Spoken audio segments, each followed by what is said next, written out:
اعوذ باللہ من الشیطان اللعین الرجیم بسم اللہ الرحمن الرحیم الحمد للہ وکفا وسلام علی عبادہ الذین اصطفیٰ محمد وعطرتہ الطاہرہ واللعنۃ الدائمۃ الی اہلہا اما بعد فقد قال سبحانہ وتعالی فی محکم کتابہ ومتقن خطابہ وقولہ الحق وہو اصدق القائلین بسم اللہ الرحمن الرحیم انکا لعلی خلق عظیم۔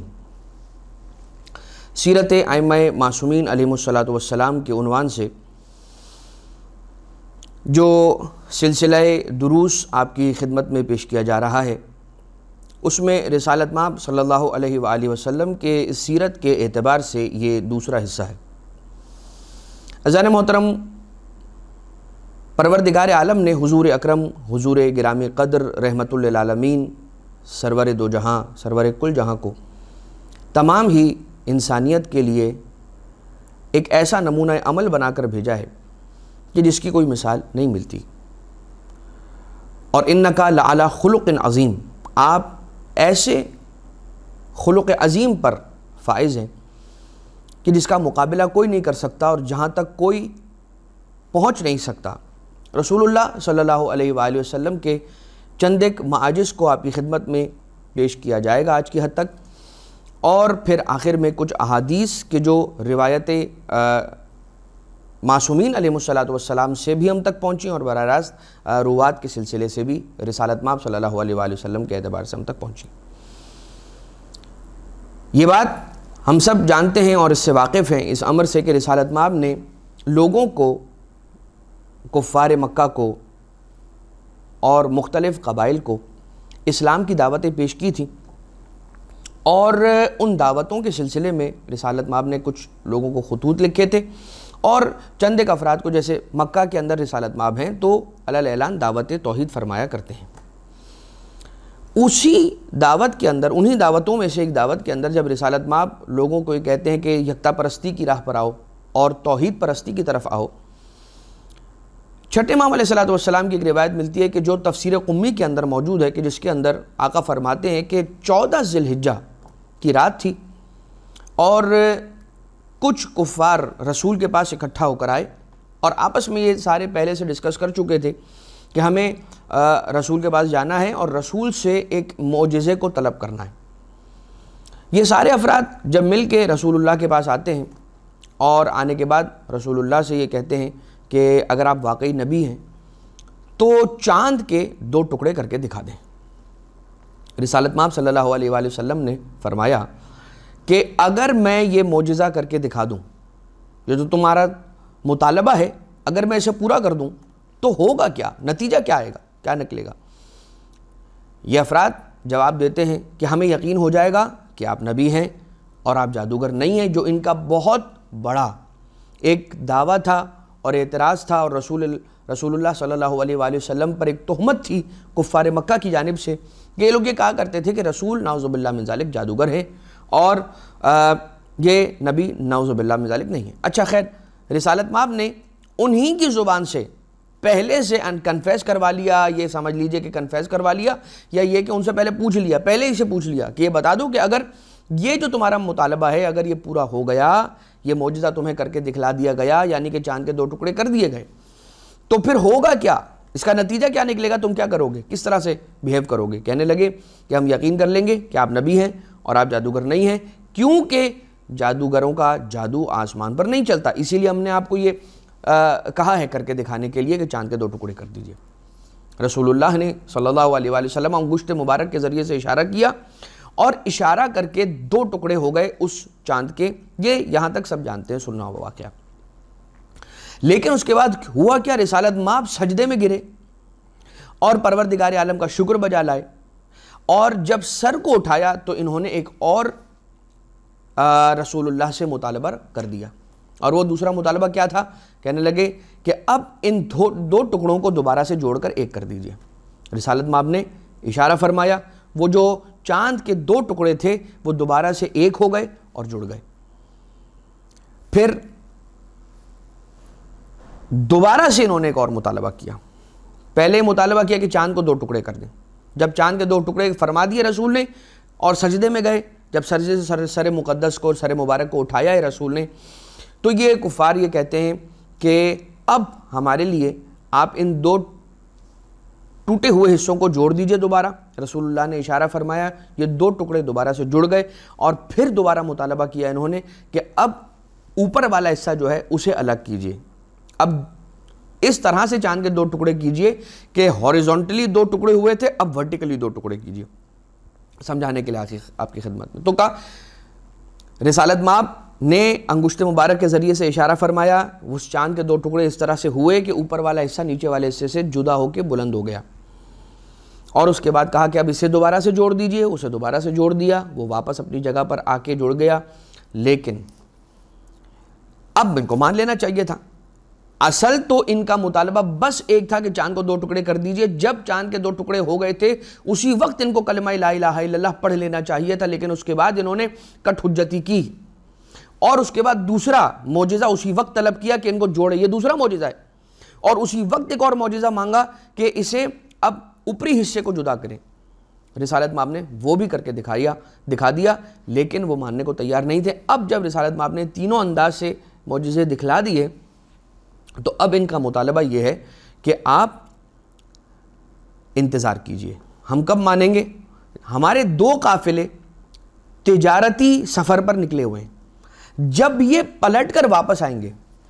تو ہم ان سے پوچھیں گے کہ جو ہم نے دیکھا، جس ساعت میں دیکھا، جس رات میں دیکھا، جس وقت میں دیکھا، یہ یوں تھا، کیا تم نے بھی ایسا دیکھا؟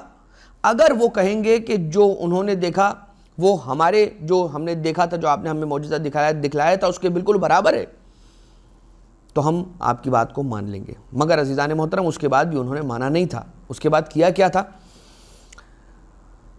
ابو لہب کے بارے میں ملتا ہے، ابو جہل کے بارے میں ملتا ہے کہ آ کر اس نے جب رسول اللہ صلی اللہ علیہ وآلہ وسلم سے، کہ جب وہ حضور اکرم کوہ ابی قبیس کے قریب تشریف فرما تھے اور معجزے کا مطالبہ کیا چاند کے 2 ٹکڑے کرنے کا، جسے کہا جاتا ہے ابو جہل کو ابو جہل کیوں کہا جاتا ہے؟ پہلے تو اسے ابو الحکم کہا جاتا تھا، فادر آف وزڈم کہا جاتا تھا، فادر آف اگنورنس کب سے بن گیا؟ یہ وہ نقطہ ہے۔ جب یہ رسول اللہ صلی اللہ علیہ وآلہ وسلم کے پاس آ کر یہ جسارت کرتا تھا کہ کہہ رہا ہے کہ معجزہ دکھائیں، چلے معجزہ رسول نے دکھا دیا، مان لینا چاہیے تھا اس کے بعد، مگر اس نے نہیں مانا، اور رسالت مآب سے یہ کہتا ہے کہ اے محمد، اب رسول تو انتظار کر رہے ہیں کہ اب یہ کلمہ پڑھ لیں گے، لیکن اس ابو جہل نے کلمہ نہیں پڑھا۔ رسالت مآب نے جب پوچھا کہ کلمہ، تو کہا کہ محمد مجھے یقین ہو گیا۔ کس بات کا یقین ہو گیا؟ کہ آج تک میں یہ سمجھتا تھا کہ جادوگروں کا جادو صرف زمین پر چلتا ہے، آسمانوں پر نہیں چلتا، جب سے میں نے آج تجھے دیکھا ہے کہ چاند کے 2 ٹکڑے کر دیے ہیں، مجھے یقین ہو گیا کہ جادوگروں کا جادو آسمان پر بھی چلتا ہے۔ نعوذ باللہ من ذالک۔ یہ وہ والی بات ہے کہ کھلا حق نظر آ رہا ہے، بین انداز سے، کھلے انداز سے، واضح ترین انداز سے، مگر وہ ماننے کو تیار نہیں تھے کہ اللہ جسے چاہے حق کی ہدایت کرتا ہے اور جسے چاہے پروردگار عالم چھوڑ دیتا ہے۔ انہی سلسلوں میں سے ایک سلسلہ رسالت مآب صلی اللہ علیہ وآلہ وسلم کی سیرت میں دعوت حق کے دینے کے اعتبار سے یہ بھی ملتا ہے کہ رسول اللہ صلی اللہ علیہ وآلہ وسلم نے فرائنہ عرب، جو عرب کے فرعون تھے، فرعون ایک کردار کا نام ہے، فرعون شخص کا نام نہیں، شخصیت کا نام ہے، اور فرعون ایک ٹائٹل ہے کہ جو عرب کے بہت سارے بادشاہوں کو دیا گیا۔ عرب کے بہت سارے فرائنہ تھے، ان فرائنہ میں سے ایک فرعون، رسول اللہ صلی اللہ علیہ وآلہ وسلم نے اسے خط لکھا، پیغام کے اندر اسلام کی دعوت اور توحید کی دعوت بھیجی۔ پیغام لے جانے والا جب وہاں پہنچا تو اس بادشاہ، اس فرعون کے پاس جب پہنچا ہے تو جا کے رسول اللہ کا پیغام اس نے دیا۔ جب اس نے اس پیغام کو پڑھا، اس میں دعوت توحید تھی، دعوت اسلام تھی۔ پلٹ کر اس پیغام لے جانے والے صحابی کو یہ کہتا ہے کہ جا کر محمد مصطفیٰ سے کہنا صلی اللہ علیہ وآلہ وسلم، جا کر کہہ دینا، پوچھنا ان سے جا کر کہ جس چیز کی دعوت دے رہے ہو وہ کیا ہے، سونا ہے، چاندی ہے یا لوہا ہے؟ نعوذ باللہ من ذالک۔ یہ ایک عجیب استہزائی انداز ہے، ایک عجیب رسول اللہ کی شان میں گستاخی ہو رہی ہے۔ اب جیسے یہ آ گیا، رسول نے دوبارہ پیغام بھجوایا، رسول کو جیسے پیغام ملا، پھر رسول اکرم نے ایک اور خط لکھا اور وہ خط پھر دوبارہ سے اسی بادشاہ اس فرعون کی طرف بھیجا۔ جب یہ نامہ بر، یہ جب خط لے جانے والا شخص لے جا کے خط دیتا ہے، اس نے پڑھا، اس نے دوبارہ سے یہی جواب دیا۔ یہ جواب لے کے پھر دوبارہ رسول اللہ صلی اللہ علیہ وآلہ وسلم کی خدمت میں حاضر ہو گیا۔ جب تیسری مرتبہ گیا ہے تو اس نے ایسی گستاخی کی ہے کہ جیسے کہ جس کا بیان کرنا مناسب ہی نہیں ہے، جن الفاظ کو دہرانا ہی ممکن نہیں ہے۔ کتابوں کے اندر یہ واقعات موجود ہیں۔ البتہ جب اس حد تک اس نے گستاخی کی ہے، اور یہ جو تیسری بار جو سب سے زیادہ بڑی گستاخی اس نے کر دی اور رسالت مآب تک یہ خبر پہنچی ہے، وہ قاصد خبر لے کے رسول اللہ صلی اللہ علیہ وسلم کی بارگاہ میں، بارگاہ عالیہ میں، بارگاہ اقدس کے اندر حاضر ہو گیا، تو رسول اللہ نے اسی وقت دست دعا کو بلند کیا اور آسمان کی طرف اپنے ہاتھوں کو اٹھا دیا، اور آسمان کی جانب اپنے ہاتھوں کو اٹھانے کے بعد یہ دعا کی کہ پروردگار، بس جیسے ہی رسول اللہ نے یہاں سے اپنے ہاتھوں کو بلند کیا نا آسمان کی طرف، اس شخص پر وہاں آسمان پر ایک بادل آ کر رکا، اس کے سر کے اوپر ایک بادل آ کر رکا اور بجلی چمکی، اور اس بجلی کے چمکنے کے ذریعے سے اس کا سر تن سے جدا ہو گیا، اڑ گیا۔ اور اس کے بعد یہ آیت نازل ہوئی، بسم اللہ الرحمن الرحیم، یرسل الصواعق فیصیب بہا من یشاء وہم یجادلون فی اللہ وہو شدید المحال۔ پروردگار عالم بجلیوں کو بھیجتا ہے، صواعق کو بھیجتا ہے، فیصیب بہا، اور ان بجلیوں کے ذریعے سے پروردگار جسے چاہتا ہے عذاب میں مبتلا کر دیتا ہے،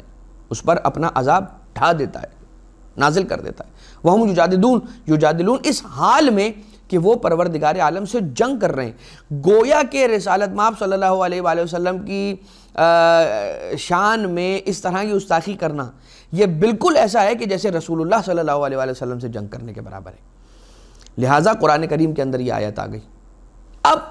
رسول اللہ کا انداز دیکھیے، رسول اللہ کس محبت کے ساتھ خط بھیج رہے ہیں، ایک بار پیغام بھیجا اسلام کا، دوسری بار پیغام بھیجا اسلام کا، تیسری بار پیغام بھیجا، اس کے بعد اپنا معاملہ اللہ کے سپرد کر دیا۔ رسالت مآب نے بد دعا نہیں کی، اگر بد دعا ہو تو زمین و آسمان ختم ہو جائیں، تہس نہس ہو کر رہ جائیں، فنا ہو جائیں۔ رسالت مآب نے بس اپنے ہاتھوں کو اٹھا لیا، اس لیے کہ رسول کا دل دکھ گیا، رسول کی دل آزاری ہو گئی۔ تو یہ دو ایسے آسمانی معجزات، ایک آسمانی معجزہ رسول اللہ کی سیرت طیبہ کے اندر شق القمر کا ملتا ہے، اور دوسرا معجزہ اس انداز سے کہ رسول اللہ نے جب خط بھیجا دعوت اسلام کے ساتھ، اسے جب قبول نہ کیا گیا تو آسمان سے بجلی کا نزول ہوا۔ زمینی معجزات کے اندر ایک معجزہ اس انداز سے ملتا ہے کہ بی بی فاطمہ بنت اسد سلام اللہ علیہ اس روایت کی راویہ ہیں۔ اب اس میں رسول کی فضیلت بھی ہے اور ایک معجزہ بھی ہے، اور رسول اللہ کی اطاعت کس انداز سے زمین پر موجود درختوں نے کی ہے، وہ اس کا احوال بھی اس کے اندر موجود ہے۔ بی بی فاطمہ بنت اسد سلام اللہ علیہ روایت فرماتی ہیں کہ جناب عبد المطلب علیہ السلام کا وقت آخر ہے، اور وہ اپنے بستر علالت پر، بستر وفات پر موجود ہیں۔ جب آپ کا وقت انتقال، وقت وفات قریب آیا تو ایک مرتبہ آپ نے اپنی تمام اولادوں کو، تمام تر اولاد کو آپ نے اپنے بلایا اور بلا کر ان کو اپنے ارد گرد جمع ہونے کا حکم دیا۔ یہ سارے آ کے آپ کے ارد گرد جمع ہو گئے۔ آپ نے تمام سے ایک سوال پوچھا کہ میرے بعد محمد مصطفیٰ صلی اللہ علیہ وآلہ وسلم کی کفالت کون کرے گا؟ جیسے ہی جناب عبد المطلب نے یہ پوچھا تو سب نے یک آواز ہو کے، بزبان ایک آواز ہو کے یہ کہنے لگے سارے کہ رسالت مآب کو خود پوچھا جائے، اس لیے کہ وہ اتنے دانا ہیں اور وہ بہتر بتا سکتے ہیں کہ انہوں نے کس کے یہاں پر جا کر قیام فرمانا ہے۔ رسالت مآب صلی اللہ علیہ وآلہ وسلم خود فیصلہ کریں گے، لوگوں نے سب نے یہی کہا، اور حضور گرامی قدر سے جناب عبد المطلب علیہ السلام نے پوچھا کہ اے محمد صلی اللہ علیہ وآلہ وسلم، آپ خود پسند کر لیں کہ آپ کس کے یہاں پر جانا چاہیں گے، آپ اپنے چچاؤں میں سے کس چچا کے گھر جانا پسند کریں گے؟ اس لیے کہ میں قیامت تک کے لمبے سفر پر جا رہا ہوں اور میں مطمئن ہونا چاہتا ہوں کہ میرے بعد آپ کا ٹھکانہ محفوظ ہو اور میرے لیے اطمینان بخش ہو۔ میں اس قلق اور اس کسک کے ساتھ نہیں جانا چاہتا کہ آپ کی کفالت کون کرے گا۔ تو اپنے تمام چچاؤں کی جانب رسالت مآب صلی اللہ علیہ وسلم نے نگاہ فرمائی، نظر فرمائی اور دیکھا، اور دیکھنے کے بعد فرمایا کہ میں اگر قبول کیا جائے تو حضرت ابو طالب علیہ السلام کے یہاں پر جا کر رہنا چاہوں گا، ان کے ساتھ رہنا چاہوں گا۔ اور بی بی یہ فرماتی ہے جناب فاطمہ بنت اسد سلام اللہ علیہا کہ میں ہی جناب محمد مصطفیٰ صلی اللہ علیہ وآلہ وسلم کی خدمت کیا کرتی تھی، ان کی خدمت پر میں مامور تھی، اور وہ مجھے ماں کہہ کر بلاتے تھے، یہ روایت ہے۔ ہمارے گھر میں کھجوروں کا ایک درخت تھا اور ایک باغیچہ تھا۔ بچے جب کھجوروں کے پکنے کا موسم آ جاتا تھا تو سارے کے سارے بچے جو تھے، چھوٹے چھوٹے بچے اس باغ میں آ جاتے تھے اور اس درخت کے ارد گرد جمع ہو جاتے تھے اور پتھروں کے ذریعے سے کھجوروں کو توڑتے تھے، ان کی ڈالیوں سے گراتے تھے، اور جیسے وہ کھجور ان کے ہاتھوں لگتے تھے بچے ایک ایک کھجور اٹھا کے چلے آتے تھے۔ اور کئی ایک مرتبہ ایسا ہوتا تھا کہ پکائی کھجوروں کے موسم میں ایک ایک کھجور پر بچے آپس میں ایک دوسرے سے چھینا جھپٹی کیا کرتے تھے۔ مگر بی بی فاطمہ بنت اسد سلام اللہ علیہا یہ فرماتی ہے کہ میں نے کبھی بھی محمد کو صلی اللہ علیہ وآلہ وسلم رسالت مآب کو کبھی بھی میں نے کھجوروں پہ لڑتا ہوا نہیں دیکھا۔ میں نے کبھی نہیں پایا کہ میں دیکھوں کہ محمد مصطفیٰ کسی سے کھجور چھین رہے ہوں یا اس چھینا جھپٹی کا حصہ بن رہے ہوں۔ یہی وجہ تھی کہ میں نے اپنی ذمہ داری کو محسوس کیا کہ کنیز کے ساتھ مل کر میں صبح کے وقت میں ہی ایک کٹورا لے لیا کرتی تھی، اور اس کٹورے کے اندر کھجوریں جتنی محمد مصطفیٰ صلی اللہ علیہ وسلم کی ضرورت کی ہوتی تھیں پہلے ہی اٹھ کر میں جمع کر لیتی تھی کہ بچے بیدار ہو کر آئیں اور وہ اٹھا کے ساری کھجوریں لے جائیں، اور محمد مصطفیٰ صلی اللہ علیہ وآلہ وسلم کے لیے کچھ نہ بچے، حضور کے لیے اگر کچھ نہ بچے تو کہیں ایسا نہ ہو کہ وہ غمگین ہو جائیں اور ان کو کھجور نہ مل پائے۔ لہٰذا میں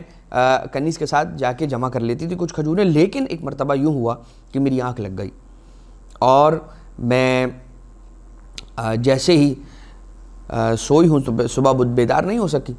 اور اس دن بچے آ گئے اور وہ سارے کے سارے کھجور لے کر واپس چلے گئے۔ میں نے دیکھا کہ محمد بیدار ہوئے صلی اللہ علیہ وآلہ وسلم، مگر میں شرم کے مارے اٹھ کر نہیں گئی اور میں اپنے بستر پر ویسے ہی سوتی رہی۔ فرماتی ہیں کہ میں نے چپکے سے دیکھا کہ اب ہوتا کیا ہے۔ رسالت مآب کھڑے ہوئے اپنی جگہ سے، بلند ہو کر اس درخت کے قریب گئے کہ جو کھجور کا درخت تھا، وہاں جا کے قریب جا کر کھڑے ہو گئے اور رک گئے، اور اس کھجور کو دیکھ کے مخاطب ہو کے فرمایا ایتھا الشجرۃ انا جائع، اے درخت میں بھوکا ہوں۔ جیسے بی بی فرماتی ہیں جیسے ہی میں نے یہ منظر دیکھا کہ حضور نے یہ جملے اپنی زبان مبارک سے جاری فرمائے ایتھا الشجرۃ انا جائع، کہ اے درخت میں بھوکا ہوں، اسی وقت درخت جھکا۔ حضور نے اپنی منشا سے جتنے چاہیے تھے اتنے کھجوریں توڑیں، اور اس کے بعد درخت دوبارہ سے اپنی جگہ پہ واپس پلٹ گیا۔ یہ منظر دیکھنے کے بعد میں انتظار کرتی رہی۔ روزانہ جب بھی حضرت ابو طالب علیہ السلام آتے تھے، بی بی فاطمہ بنت اسد سلام اللہ علیہا فرماتی ہیں کہ میں خود جا کے دروازہ نہیں کھولتی تھی، کنیز جایا کرتی تھی دروازہ کھولنے کے لیے۔ اس دن میں انتظار میں تھی، جیسے ہی حضرت ابو طالب کا دروازہ دستک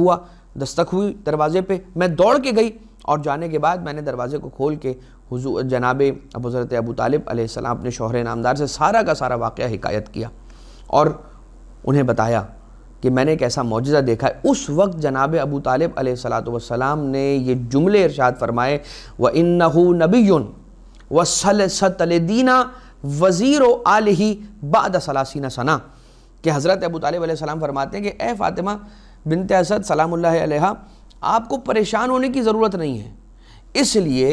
کہ جان لیجئے کہ بے شک یہ نبی ہے، بغیر کسی شک و شبہ کہ یہ نبی ہے۔ اِنَّهُ نَبِيٌّ وَسَتَلِدِينَ وَزِيرَ آلِهِ، کہ آپ کے یہاں پہ عنقریب ایک وزیر کی ان کے وزیر، ان کی آل سے جو وزیر آنے والا ہے اس کی ولادت ہونے والی ہے، اور ان کی ولادت ہونے والی ہے 30 سال کے بعد۔ رسالت مآب صلی اللہ علیہ وآلہ وسلم کے وزیر کی ولادت آمد جناب فاطمہ بنت اسد سلام اللہ علیہا کے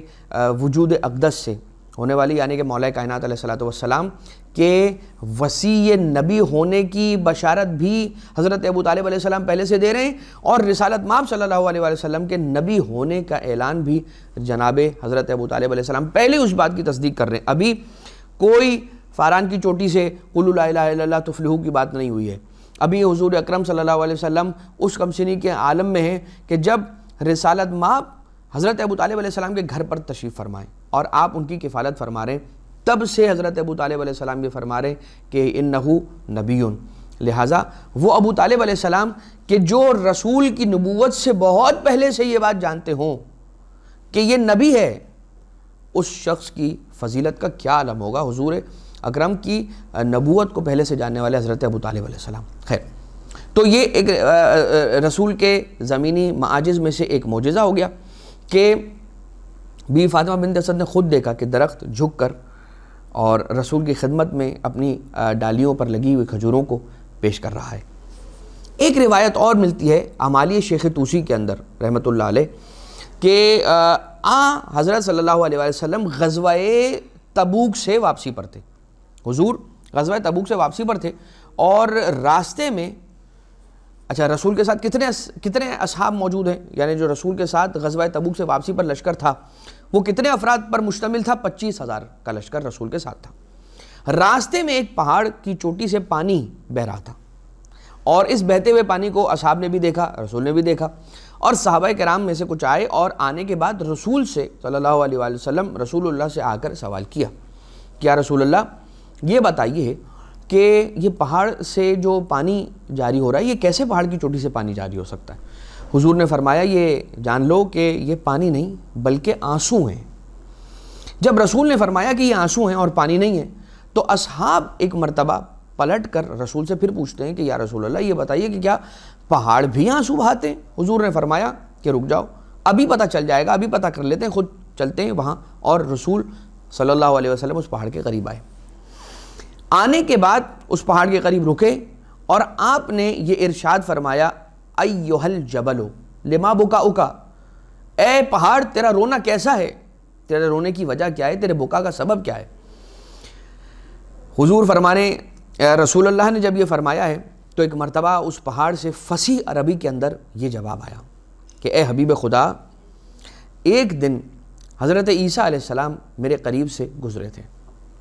اور وہ اپنے حواریوں سے،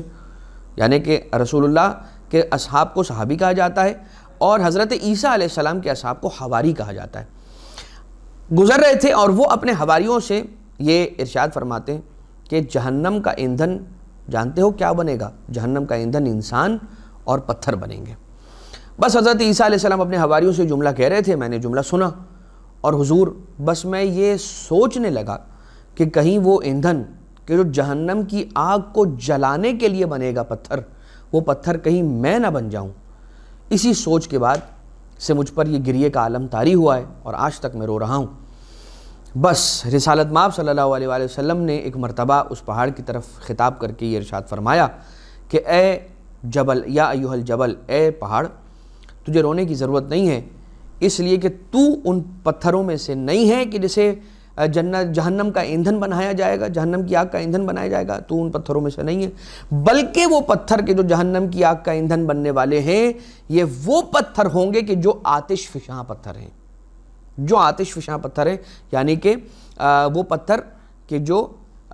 لاوا اور والکینو جہاں سے نکلتا ہے، وہ والے جو پتھر آتش فشاں جو آگ بھڑکانے والے جو پتھر ہوتے ہیں وہ پتھر جہنم کا ایک ایندھن بنیں گے، تو اس پتھر کا ایسا نہیں ہے۔ اور اس کے بعد اصحاب نے دیکھا رسالت مآب صلی اللہ علیہ وسلم کے اس جملے کے بعد وہ پانی جو جاری تھا پہاڑ کی چوٹی سے وہ بہنا رک گیا اور وہ بند ہو گیا۔ ذرا دیکھیے کہ رسول اللہ کے علم نبوت کو، رسول اللہ کے علم غیب کا اس بات سے اندازہ لگائیے کہ رسول اللہ صلی اللہ علیہ وآلہ وسلم وہ جو قرآن کریم کے آیت ہے نا فَاسْأَلْ بِهِ خَبِيرًا، جو تم نہیں جانتے، جس بارے میں تم علم نہیں رکھتے ہو، تو پھر کن سے سوال کرو؟ ان لوگوں سے سوال کرو کہ جو خبر رکھنے والے لوگ ہیں۔ حضور وہ ہیں کہ جن کے سامنے ازل سے ابد تک کی ساری تاریخ موجود ہے، جو ما کان و ما یکون، جو ہو چکا ہے اور جو ہونے والا ہے وہ سب رسول اللہ صلی اللہ علیہ وآلہ وسلم کے بالکل سامنے ہے۔ لہٰذا در در کی ٹھوکریں کھانے کے بجائے رسول کے در پر آ جاؤ، جو تمہارا سوال ہوگا اس کا جواب رسول کے در سے مل جائے گا، کہیں جانے کی رسول کے در کو چھوڑ کے ضرورت نہیں ہے، اس لیے کہ وہ ہر سوال کے جس کا جواب دنیا کے بڑے بڑے علماء نہیں دے پاتے، ان کا جواب رسول اللہ صلی اللہ علیہ وآلہ وسلم کی ذات والا صفات اور ذات اقدس سے ملتا ہے، اور آپ کے وسیع یعنی کہ اللہ کے ولی حضرت علی علیہ السلام کی بارگاہ سے بھی علوم اور سوالات کے جوابات ملتے ہیں۔ رسول کی سیرت طیبہ سے آپ نے کچھ ایک معاجز کو سماعت فرمایا، اور دو واقعات جو کتاب الخرائج والجرائح کے اندر موجود ہیں، لکھے ہوئے، ایک روایت نقل کی ہے جناب ابو حمزہ سے نقل ہوئی ہے، اور دوسری ایک روایت ہے وہ بھی اسی کتاب الخرائج والجرائح سے، جو مختصر میں آپ کی خدمت میں عرض کر دیتا ہوں، اور اس کے بعد براہ راست ہم ان احادیث کی جانب آ جاتے ہیں کہ جن احادیث کو رسالت مآب صلی اللہ علیہ وآلہ وسلم نے اپنے بندوں کی ہدایت کے لیے ارشاد فرمایا تھا۔ مولا کائنات علیہ السلام سے کچھ حدیثیں، کچھ نصیحتیں جو ہیں وہ رسول نے حضرت ابو ذر علیہ السلام کو فرمائی تھیں، کچھ وصیتیں رسول اللہ صلی اللہ علیہ وآلہ وسلم نے مولا کائنات علیہ السلام سے ارشاد فرمائی تھیں، ایک خطبہ تھا رسول اللہ صلی اللہ علیہ وآلہ وسلم کا کہ جو وقت آخر رسالت مآب کو کچھ افراد تھام کے لے کر گئے تھے، اور رسول پر اتنی کمزوری طاری ہو چکی تھی اور اتنے لاغر اور نحیف ہو چکے تھے رسول کہ دو افراد مل کے رسالت مآب صلی اللہ علیہ وسلم کو لے کر گئے تھے، اس ممبر پر پہنچایا تھا، اور وہاں سے رسول نے خطبہ ارشاد فرمایا تھا۔ لیکن اس سے قبل دو واقعات مختصر آپ کی خدمت میں عرض کر دیا جائیں احیاء اموات کے اعتبار سے۔ زمینی معاجز کو آپ نے سماعت فرمایا، آسمانی معاجز کو آپ نے سماعت فرمایا۔ احیاء اموات کے اعتبار سے دو واقعات سن لیجئے۔ مردوں کو زندہ کرنا اور مردوں کو جلانے کے اعتبار سے دو واقعات الخرائج والجرائح کی نامی کتاب کے اندر ملتے ہیں کہ ابو حمزہ سے یہ نقل ہوا ہے کہ حضور صلی اللہ علیہ وآلہ وسلم ارشاد فرماتے ہیں کہ ایک دن رسول نے فرمایا کہ آج مجھے گوشت کھانے کی خواہش ہے، میرا جی چاہ رہا ہے کہ گوشت کھایا جائے۔ تو ایک انصاری ہے، مدینہ منورہ کے اندر ایک انصاری شخص ہے، وہ اپنے گھر گیا اور گھر آ کر اپنی زوجہ سے کہا کہ دیکھو آج حضور نے یہ فرمایا ہے کہ مجھے گوشت کھانے کا دل ہوا ہے، اور میں جانتا ہوں اور تم بھی جانتی ہو اس بات کو کہ ہمارے پاس صرف ایک بکری ہے اور اسی کے دودھ سے ہمارا گزارا ہوتا ہے، اور وہی ہمارے گزر بسر کا ایک واحد ذریعہ ہے۔ لیکن کیا بات ہوگی، کیا ہی خوب ہوگا کہ اگر ہم اسی بکری کو کہ جو ہمارا کل سرمایہ ہے اسے ہم ذبح کر کے رسول اللہ صلی اللہ علیہ وآلہ وسلم کی خدمت میں پیش کر دیں، اور رسول اللہ کی یہ خواہش پورا کرنے کا پروردگار ہمیں موقع عنایت فرما دے۔ تو تم اگر ممکن ہو تو اسے ذبح کرو اور اسے تیار کرو۔ اور بیوی نے خوش نصیب بیوی کہ جو رسول اللہ صلی اللہ علیہ وسلم کے لیے اس وقت اس گوسفند کو، اس بکرے کو تیار کرتی ہے، اس بکری کو تیار کرتی ہے، ذبح کر کے جو گوشت دیا گیا اس کو، اسی بکری کو ذبح کر دیا اس شخص نے، اور اس کا گوشت جو ہے وہ لا کے بیوی کو دیا، اس نے تیار کیا، اسے پکایا، اور اس کے بعد رسول اللہ صلی اللہ علیہ وآلہ وسلم نے آپ نے صلی اللہ علیہ وآلہ وسلم اپنی اہل بیت کو بھی کھلایا، اور اس انصاری کو بھی رسول نے اس کا گوشت کھلایا، کچھ گھر کے لیے دیا اس کے۔ اور پھر حضور اکرم صلی اللہ علیہ وآلہ وسلم نے فرمایا، یہ حکم دیا کہ کوئی بھی شخص جو اس کے گوشت سے استفادہ کر رہا ہے اس کی ہڈیوں کو نہ توڑے۔ رسالت مآب نے کیا فرمایا کہ گوشت سارا کا سارا کھا لینا، بس اس کی ہڈیاں چھوڑ دینا، ہڈیاں نہ توڑنا۔ اور اس کے بعد رسول نے اور اہل بیت نے اور انصاری نے اور اس کے گھر والے جب کھا لیا سب نے، جب سب کھا چکے تو حضور نے حکم دیا کہ جاؤ اور اس کا چمڑا کہاں ہے، جو اس کی کھال تھی، اس کی کھال کہاں ہے؟ کہا کہ یا رسول اللہ وہ تو گھر پر موجود ہے، میرے پاس پڑی ہوئی ہے گھر پہ۔ رسول نے کہا جاؤ اور اس کی کھال جا کر لے کر آؤ۔ وہ گھر گیا، اس نے اپنی زوجہ سے پوچھا کھال کہاں رکھی ہوئی ہے، اس نے جگہ کی رہنمائی کی، اس نے کھال کو لیا، رسول اکرم کی خدمت میں واپس آیا، اور حضور گرامی قدر نے اس کھال کو بچھا کر اس کی ساری ہڈیاں، اس بکری کی جتنی ہڈیاں تھیں کھا لینے کے بعد، بھوننے کے پکانے کے بعد جب سب نے کھا لیا، اور اس کو رسول اللہ نے ایک اس کی کھال تھی، اس کی کھال کو بچھا کر ہڈیوں کو اس پر رکھا اور کھال کو بند کر کے، اور رسول نے اس کی خدمت میں پیش کیا، اور یہ کہتے جاتے ہیں رسول کہ تیری بکری تجھے مبارک کرے پروردگار عالم۔ اور جو ہی اس نے اپنا ہاتھ اس چمڑے کو لگایا ہے، اس نے جیسے اس چمڑے پر اپنا ہاتھ رکھا، وہ بکری اٹھ کر کھڑی ہوئی اور یہاں وہاں دوڑنے لگی۔ یہ رسول کے معاجز میں سے ایک معجزہ تھا کہ حضور اکرم صلی اللہ علیہ وآلہ وسلم نے اس انداز سے اس بکری سے استفادہ کر لینے کے بعد، کھا لینے کے بعد، ایسے اسے چمڑی کے اندر اس کی ہڈیوں کو رکھا اور اس کو جمع کر کے اس کی سپرد کیا اور کہا کہ تجھے اللہ تیری بکری مبارک کرے۔ جیسے اس نے ہاتھ لگایا تو وہ بکری زندہ ہو گئی اور اٹھ کر کھڑی ہو گئی اور یہاں وہاں دوڑنے لگی۔ صلی اللہ علیہ یا رسول اللہ، صلی اللہ علیہ یا نبی اللہ، سلام علیہ یا رحمت للعالمین۔ یہ رسول کے معاجز میں سے ایک اور معجزہ۔ ایک اور معجزہ اور جو روایت وہی کتاب کی جس کا بھی ذکر ہوا اس کے اندر ملتی ہے، اور یہ واقعہ بھی ایک انصاری کا واقعہ ہے، لیکن اذان محترم یہ پھر ونس اگین دعوت رسول ہے، مگر رسول کی ایک ایسی دعوت کہ جس سے مشابہ دعوت ایک اور، جیسے جب آپ یہ واقعہ اور یہ روایت سماعت فرمائیں گے تو فوراً سے وہ مشابہ روایت آپ کے ذہنوں کے اندر حاضر ہو جائے گی۔ کیا ہوا تھا؟ ایک انصاری نے حضور کی دعوت کا ارادہ کیا، گھر پہ اپنی زوجہ سے کہا کہ جو ہمارے پاس بکریوں کا ریوڑ ہے اس میں سے ایک بکری کو ذبح کر کے میں تمہیں گوشت دے رہا ہوں، گوشت کو 2 حصوں میں تقسیم کر دو، آدھا گوشت جو ہے وہ اس کو بھون لینا اور آدھے گوشت کا کچھ پکا لینا، اور جب تک تم پکاؤ گی تب تک میں حضور کے پاس مسجد جاؤں گا، نماز پڑھوں گا ان کے پیچھے، اور جب نماز ختم ہو جائے گی تو میں رسول کو گھر کھانے کی دعوت دوں گا، اپنے گھر پہ لے کر آ کے کھانے کی دعوت دوں گا۔ بس وہ یہ کہہ کر اپنی زوجہ کو گیا ہے گھر سے، مسجد جب پہنچا تو اس نے نماز پڑھی، نماز کے بعد رسول اللہ صلی اللہ علیہ وسلم کی خدمت میں آیا اور آنے کے بعد حضور سے کہتا ہے کہ یا رسول اللہ اگر آپ میری دعوت قبول کریں تو میں چاہتا ہوں کہ آپ کو اپنے گھر لے جاؤں، اپنے دسترخوان پر بٹھاؤں، اور میں چاہتا ہوں کہ آپ کے قدم مبارک میرے گھر میں آئیں اور آپ میرے گھر کھانا کھائیں۔ رسول اللہ نے بالکل اس کی حامی بھری، مگر وہاں جب گھر کے اندر یہ افراد موجود ہیں، یعنی زوجہ موجود ہے، اس کے بچے موجود ہیں، وہ کھیل رہے تھے۔ جب یہ باپ گیا ہے رسول کے پاس تو بچوں نے وہ منظر دیکھا تھا کہ باپ ذبح کر رہا تھا بکری کو، ایک بکری کو اس نے ذبح کیا، یہ منظر بچوں نے اپنی آنکھوں سے دیکھا تھا۔ جب باپ گھر سے گیا، زوجہ یعنی اس کی بیوی، اس شخص کی بیوی رسول کے لیے کھانا پکانے کے اندر مصروف اور مشغول ہو گئی۔ جیسے ہی وہ مصروف ہوئی کھانا پکانے میں رسول اللہ صلی اللہ علیہ وسلم کے لیے، تو بچے آپس میں کھیل کھیلنے لگے، ایسا کھیل کھیلا کہ اس نے ایک بڑے بھائی نے چھوٹے بھائی کے ساتھ یہ کھیل کھیلنا شروع کیا کہ ہاتھوں میں خنجر لے لیا اور اس خنجر کے ذریعے سے کہتا ہے کہ آؤ جیسے بابا نے آج صبح میں بکری کو ذبح کیا تھا ویسے میں تمہیں ذبح کرنا چاہتا ہوں،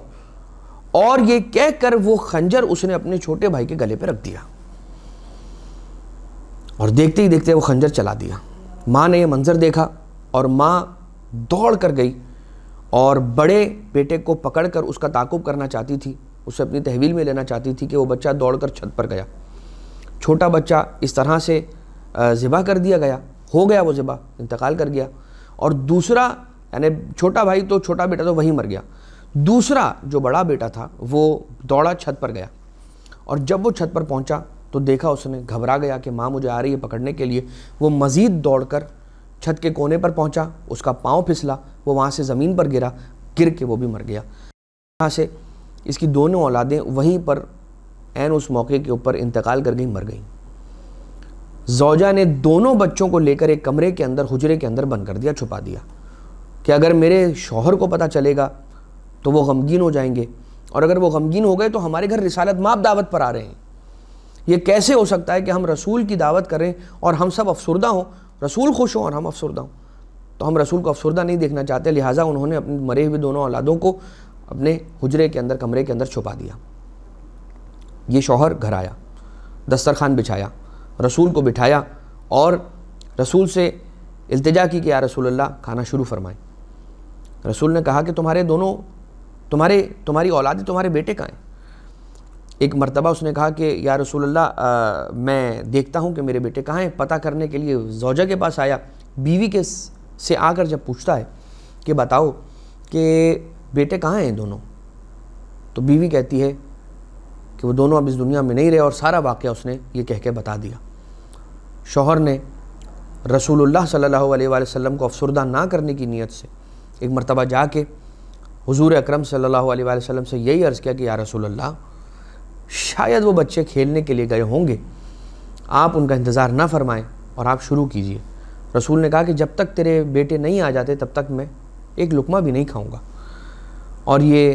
سننا تھا کہ ایک مرتبہ رونا شروع کر دیتا ہے اور رو کے ساری کی ساری روداد رسول اللہ صلی اللہ علیہ وآلہ وسلم کو سنا دیتا ہے.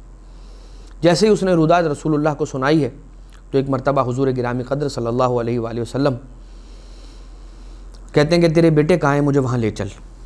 رسول اللہ اس کے دونوں بیٹوں کے پاس آئے, اپنے دونوں دستے مبارک اس نے اس شخص کے دونوں بیٹوں پر رکھے. جیسے ہی بچوں پر ہاتھ پھیرائے رسول نے, وہ دونوں اٹھ کر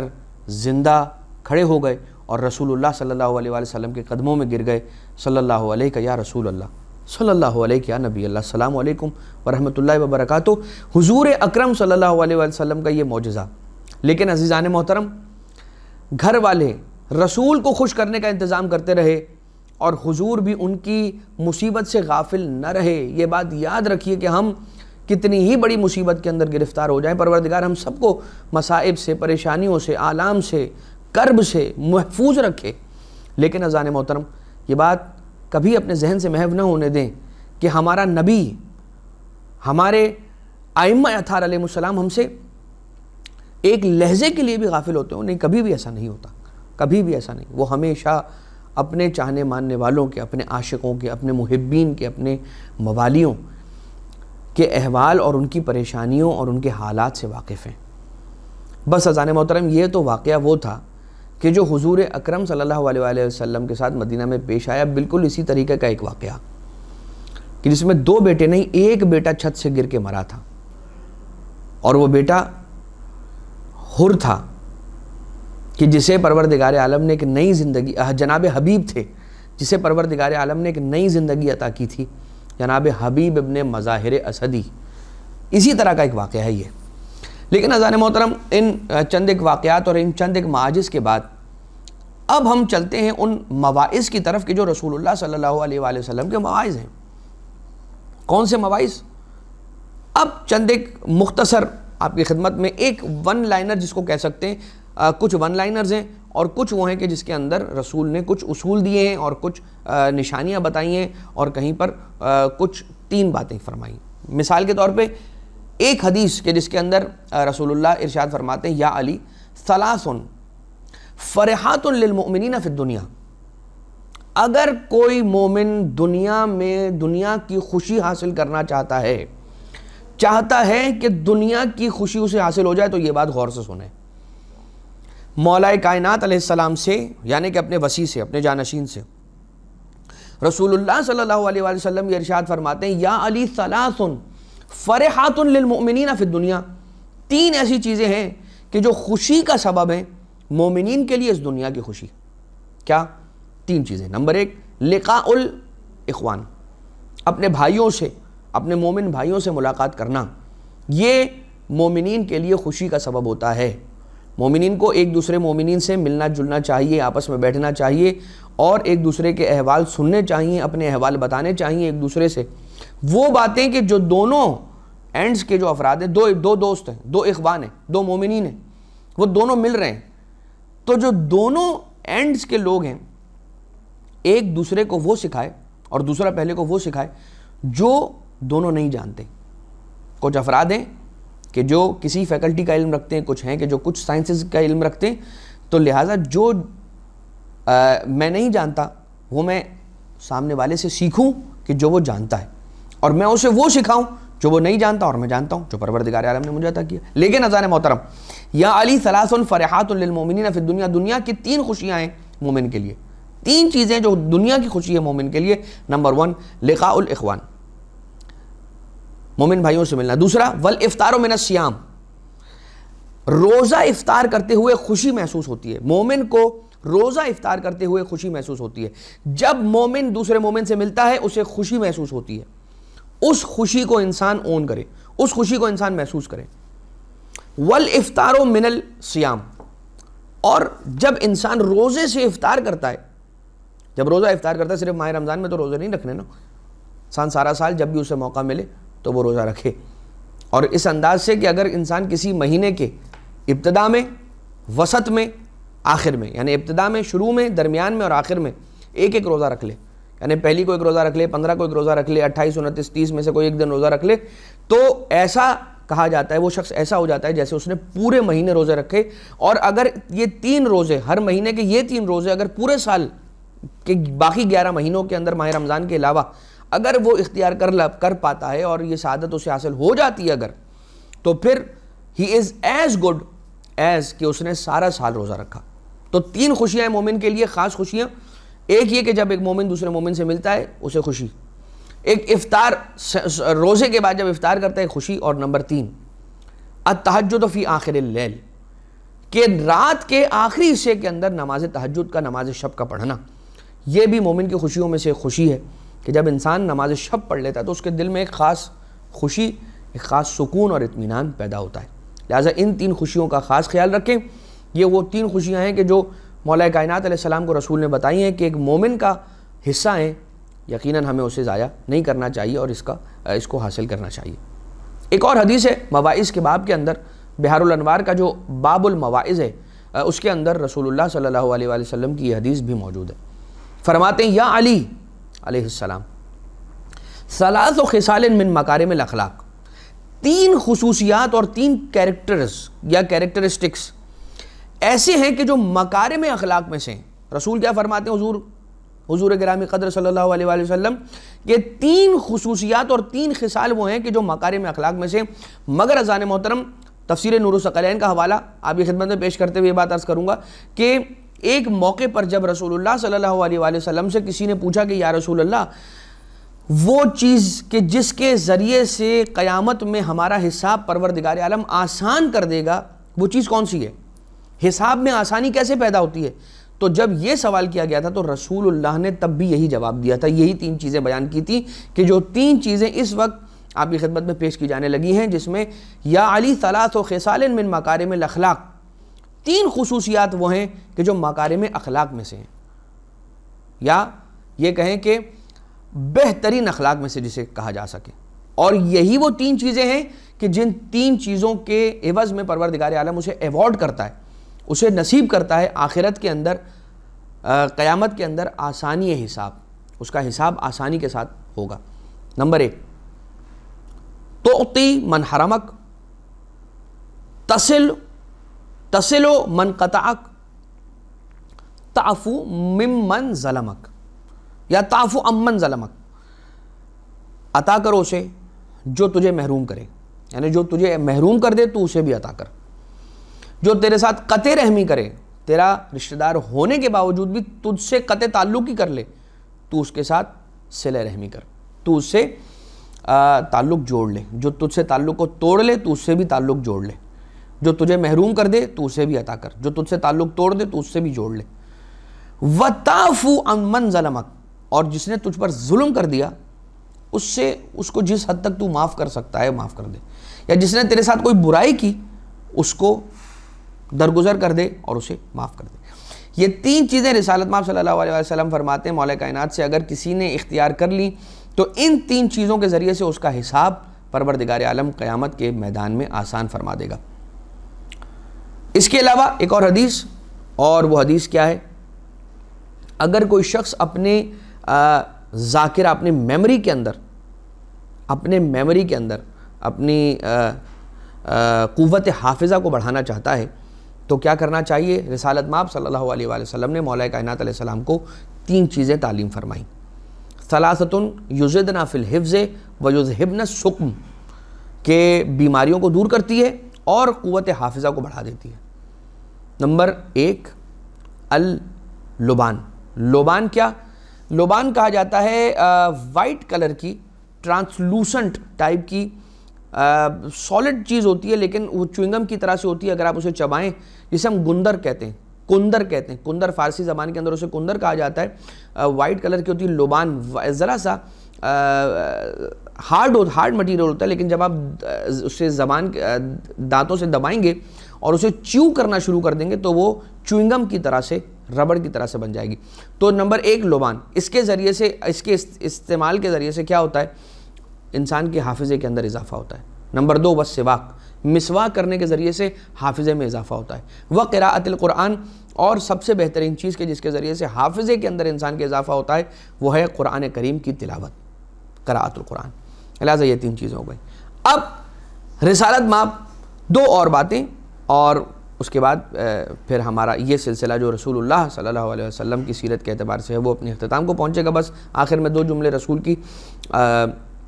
اس خطبے سے آپ کی خدمت میں عرض کر دیں گے، اور اس سے قبل یہ کہ یا علی علیہ السلام من خاف الناس لسانہ، من خاف الناس لسانہ، ہاں کہ جو انسان، یعنی اگر کسی شخص سے اس لیے کوئی خوف زدہ ہے کہ اس کی زبان سے اسے نقصان پہنچ جائے گا، یا علی، اے میرے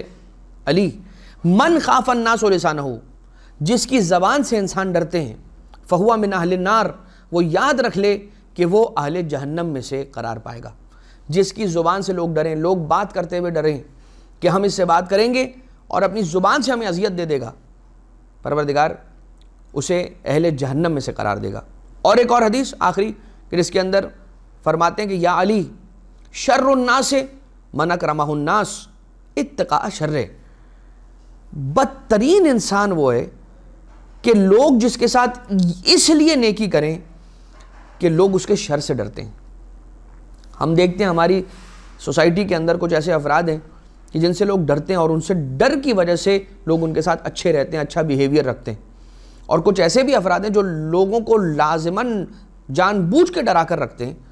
تاکہ ہم چونکہ ان کو ڈرا کر رکھیں گے لہٰذا اس ڈر سے لوگ ہمارے ساتھ نیک اور اچھے بن کر رہیں گے۔ پروردگار عالم ایسے افراد کو بدترین افراد کہتا ہے اور سمجھتا ہے کہ جن کے شر سے لوگ ڈر کر ان کا احترام کریں اور ان کے ساتھ اکرام کریں۔ بس اذان محترم رسول نے اپنے آخری خطبے کے اندر یہ ارشاد فرمایا کہ علی ابن ابی طالب علیہ السلام سے کبھی غافل نہ ہونا۔ یہ ایک ایسی نعمت ہے کہ جس نعمت کا سوال ہوگا، جو اس سے روگردانی کرے گا اس کا دین باقی نہیں رہے گا۔ رسول اللہ صلی اللہ علیہ وسلم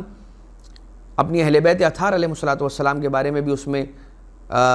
تاکید فرماتے ہیں اور کہتے ہیں کہ میں تمہارے درمیان دو چیزوں کو چھوڑے جا رہا ہوں، قرآن اور میری اہل بیت۔